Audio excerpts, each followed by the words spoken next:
And then at the same time, the body representing almost 9,000 members across the retail chain, let's speak to them as supplies come under strain and reports of the unavailability of basic goods in affected areas start streaming in. Abby Nelson is the head of Crime Risk Initiative at the Consumer Goods Council of South Africa.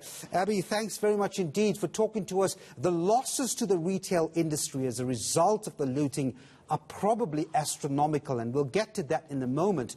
What I want to start with is the basic food shortages at some of your retail members in the affected areas. Is this beginning to emerge now? Yeah, we're starting to get worried about the situation currently, as most of retail stores have been looted, and what's happening now is a lot of the protesters are now targeting the distribution centers.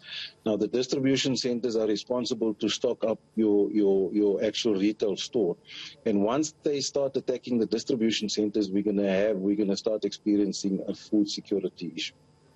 The visuals that we've been seeing so far on our screens, they just show a staggering inability by overstretched police force, security as well, of containing the situation at many of these retail outlets at malls and CBDs. Is it just a watch and weep at the moment? Is that the sense you're getting from your members?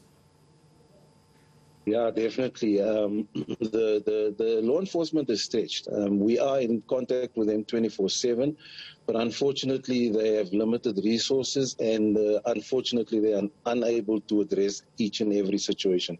They do try, but and we're hoping that the deployment of the SANDF will assist with the situation. Abby, what happens with jobs now at these retailers, because these losses continue to grow? Difficult to say at this stage, but if you take into account we've had since the weekend plus minus about 600 stores that have been totally looted and destroyed. So you need to take into account the amount of people working at these different stores. And the possibilities are there depending on the retailer, whether they will continue with that operation or decide to let go of that operation. It's definitely going to affect employment in the retail industry. Much of that presumably will depend on whether or not insurances pay out for the damage. Correct. That's the other issue. So as we approach this afternoon and looting continues... If insurances pay out, we still have... Go ahead. Yeah, I was saying that, and a lot of the retailers run on a franchise system. So if the franchisee gets paid out and they decide not to continue with the operation, they might decide to close down the store.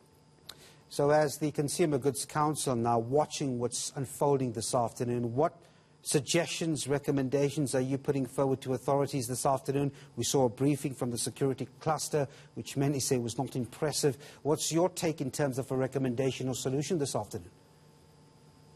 Well, we've done a couple of things already. We've provided government with the relevant information in terms of the distribution centers, the malls, the major malls.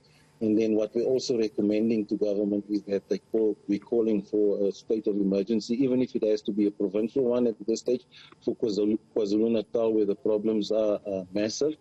But at some point, we're going to have a mini state of emergency called where the situation needs to be arrested. All right, we'll leave it there. Abby Nelson, the head of Crime Risk Initiative at the Consumer Goods Council of South Africa. Thanks very much indeed for talking to us.